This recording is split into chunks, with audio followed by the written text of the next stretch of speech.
અને યાર તમે શું જાણો આ સ્પોટીફાઈના ટ્રેન્ડમાં FM રેડિયોની કિંમત? એ તો અમને પણ અહીંયા આવીને જ ખબર પડી, કારણ કે આ હોસ્ટેલમાં સ્માર્ટફોન અલાઉડ નથી. તો પણ અમે તો રાખતા હો, ઇલીગલ. એ વાત અલગ છે કે એકવાર પકડાઈ પડી ગયો. જુઓ આ 3000ની રિસીપ્ટ, પોહાતો હોય તો રાખજો. પણ ખબર, આ ડબ્બા ફોનને ડબલામાં રાખીને ગીત સાંભળતા, અને કોક તો 5 વાર ચોકડો દબાવે ત્યારે માંડ હાય લખાય ને એમ ટેક્સ્ટ મેસેજ કરીને ચેટિંગ કરતા. જેમ તેમ થોડી હોય આ હોસ્ટેલવાળા.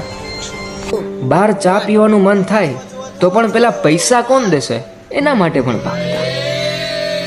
અને ઘણા સાવકારના દીકરા જ્યાં આવે ને 500ની નોટ કાઢીને ઊભા રહી જાય અને પછી કઈ 500ની નોટ છે, છૂટા હોય તો આપી દો ને, હું કઈ લેવું ઉભા રાખી દો. એમ કરીને કેટલાના બિલ ફાડે.